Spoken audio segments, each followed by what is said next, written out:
নমস্কার বন্ধুরা, কেমন আছেন সবাই? গৃহবধূর নতুন একটা ভিডিওতে আপনাদের স্বাগত জানাই। আজ সকাল থেকে ভাবছিলাম কি রান্না করব, তাই আমি ফ্রিজ খুলেই দেখলাম যে ফ্রিজের মধ্যে অনেকগুলো ডিম রাখা আছে। তাই আমি শুরু করে দিলাম ঝটপট করে ডিম রান্না। এবার ডিমটা রান্না করার জন্য আমি প্রথমে আলু আর ডিম আলাদা করে সেদ্ধ করে নিয়েছিলাম। এবার সেদ্ধ ডিমটাকে কিন্তু আমি কড়াই খুব সুন্দর করে তেলের মধ্যে ভেজে নিচ্ছি। আর এখানে আমি মশলা পেস্ট করেছি পেঁয়াজ, রসুন, আদা, লঙ্কা। আর এখানে আমার ডিম ভাজা কিন্তু অলরেডি হয়ে গেছে। আর আমি ডিম ভাজার সময় কড়াইতেই লবণ হলুদ দিয়ে দিয়েছিলাম, সেই জন্য ডিমটার কালারটাও কিন্তু খুব সুন্দর হলুদ হলুদ এসেছে। এবার আমার ডিম ভাজাগুলো হয়ে গেছে। এবার আমি ডিম ভাজাগুলো তুলে নিচ্ছি। ডিম ভাজাগুলো তুলে নিয়ে আমি কড়াইতে দিয়ে দিব আলু ভাজতে। আলুটাকে আমি খুব সুন্দর করে লাল লাল করে ভেজে নিব। যেহেতু আমার আগের থেকেই তেলের মধ্যে লবণ হলুদ দেওয়া ছিল, সেই জন্য আর আমি এক্সট্রা করে আলুর মধ্যে লবণ হলুদটা মাখাইনি।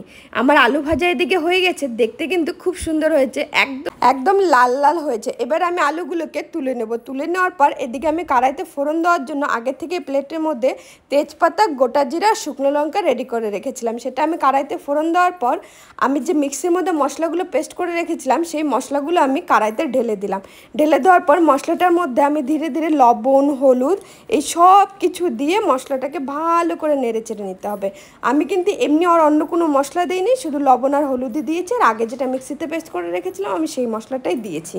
এগুলো দিয়ে ভালো করে নেড়ে চেড়ে নেওয়ার পর মশলাটা বেশ একটু জাল হয়ে গেলে ওর মধ্যে আমি দিয়ে দিব টমেটো। আর টমেটো দিয়ে দেওয়ার পর এটাকে ভালো করে মশলাটাকে কষিয়ে নিতে হবে।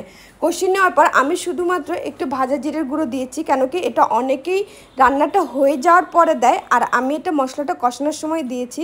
কেন কি যখন হয়ে যাওয়ার পর নামানোর আগে দিলে আমার একটু উগ্র গন্ধ লাগে, সেই জন্য আমি মশলাটা কষানোর সময় দিয়েছি। মশলা কষানো হয়ে যাওয়ার পর আমি এর মধ্যে সব ডিম, আলু সব ঢেলে দেওয়ার পর আর একটু নাড়াচাড়া করে নেওয়ার পর এর মধ্যে আমি জল দিয়ে দিয়েছি। জল দেওয়ার পর এটাকে বেশ একটু ফুটতে দিতে হবে। ভালো মতো ফুটে গেলে এর মধ্যে একটু গরম মশলার গুঁড়ো দিয়ে নামিয়ে নিতে হবে। আমার ডিমের ঝোল রেডি। আজকের মতো ভিডিও এইটুকুই। দেখা হবে নতুন কোনো ভিডিওতে। আপনারা ভালো থাকবেন, সুস্থ থাকবেন, আর আমাকে অবশ্যই জানাবেন ডিমের ঝোলটা কেমন রান্না হয়েছে।